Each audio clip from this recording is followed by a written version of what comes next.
Okay, guys, well, welcome back to Crazy Coronavirus 201. There's a kitty cat. Guys, you want to see a cat? Look at this guy. Look at this guy right there. He just jumped in the yard. He's not even my cat. He just came to visit when he heard my voice. All right, well, this is exciting. Nice to meet you, cat. Thank you for coming to my lecture on Shakespeare. So I hope that you enjoyed this whole situation, and thanks for joining me. Okay, so, this kitty's coming right over to me. This is nice. Oh, look at this, guys. We're getting a whole show here. This is like really exciting. This cat is so nice. So welcome back to 201, where we're going to continue to look at Iago. I realize, and I hope you guys are doing okay out there. I realize it's crazy. One thing that's come up is students have said, "Oh boy, am I allowed to comment on blogs that are old?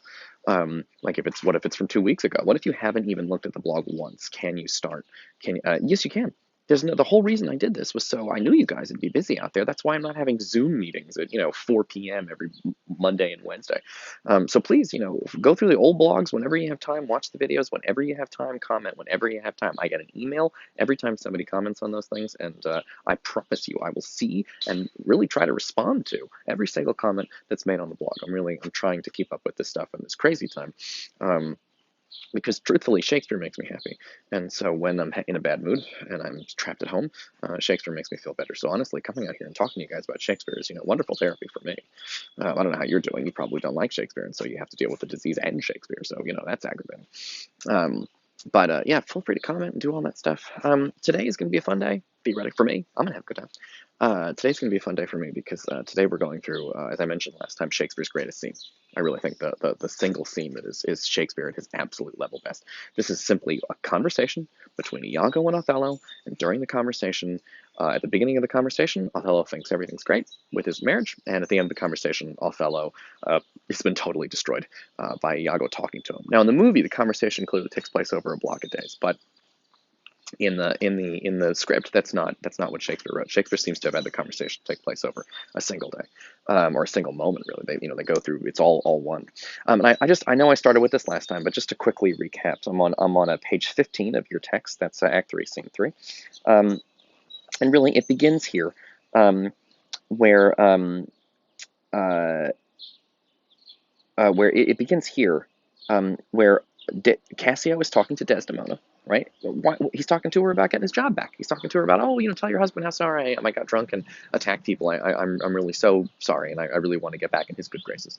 And Desdemona's, helping him out. Perfectly nice. But then Iago and Othello show up while she's talking to him, just at the end of the conversation.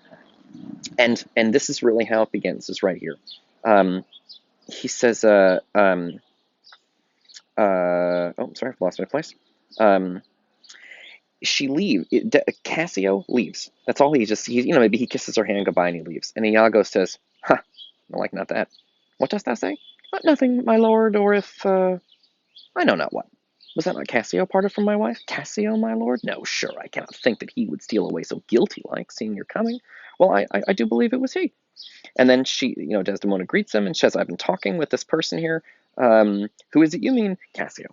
So it's a really simple move, but instead of simply saying, hey, Cassio's having sex with Desdemona, Iago says he sees Cassio and Desdemona together, and he says, ooh, I don't like that. But what do you mean? Nothing. Or if, I don't know.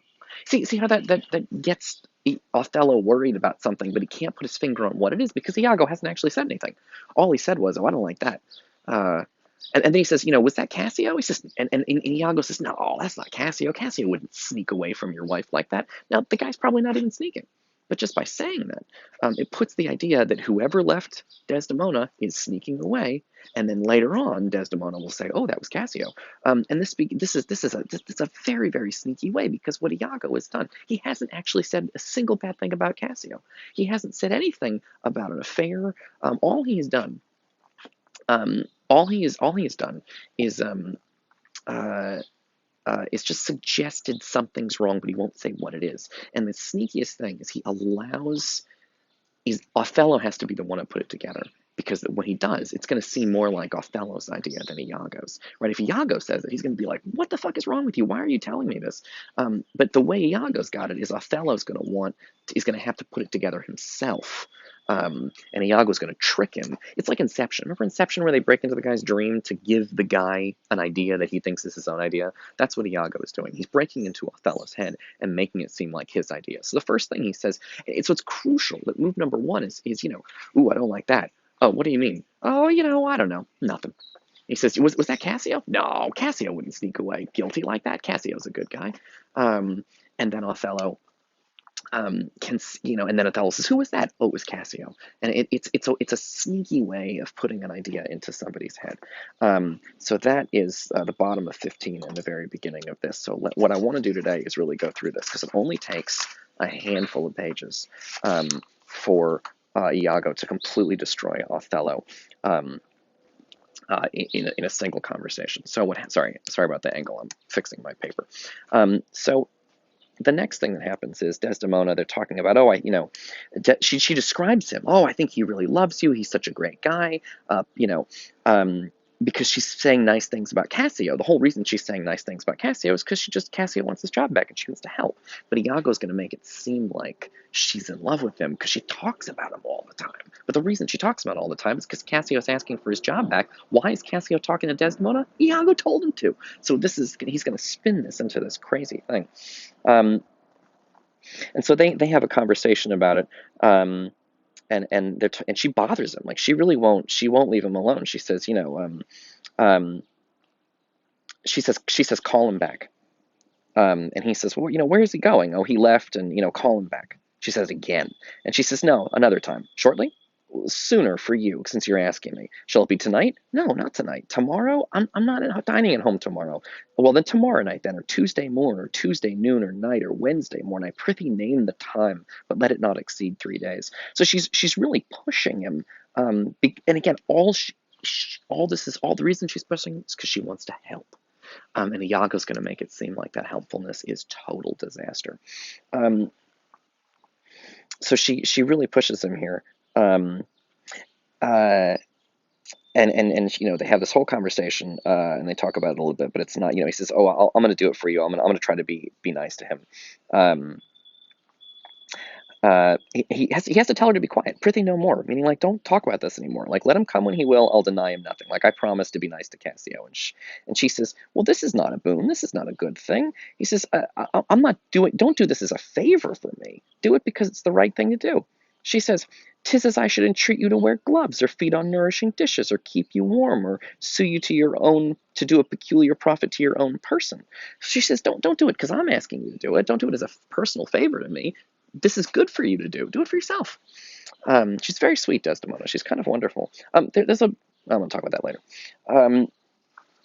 So he says, I will deny thee nothing, and then she leaves. And here begins the real dreadfulness begins at the bottom of page 16, because now they're gone, and it's just Othello and Iago alone. A lot of people reading Othello, and I realize that it's an incredibly depressing play, and Iago's so cool, and we love villains and bad guys, but it's really, and people talk about the bottomless evil of Iago, and it's such a great thing to focus on, all the cool, evil shit that Iago does, because he's the fucking worst. But I think it's equally important to spend some time thinking about the pure good of Desdemona. She's pretty wonderful. She's a pretty great person. She really believes in Othello, and she only wants the best for him at all times, even when he's killing her. She's praying for his soul, and she believes he's been led astray, even when he treats her like dirt. She won't stop loving him. Her faith, and I understand that you guys may feel like she's being treated. To love somebody that's treating you badly, I think a lot of my students feel like, well, this is not healthy. It's not a healthy relationship to love your abuser, and I think that's true. I understand where you guys are coming from that, but metaphor, on the metaphorical level, if Iago is sort of a metaphor for pure evil and chaos, and Desdemona is a metaphor for pure good and order, then one thing, remember, she's like the nurse that heals wounds, then one way to think about Othello isn't one way to think about Desdemona isn't like someone who loves someone who treats them like shit, because you guys are going to be like, oh, that's gross, don't do that. But one way to think about her is, if Iago's pure evil, then Desdemona's pure good. And having faith that goodness has faith in you, even if you don't have faith in it.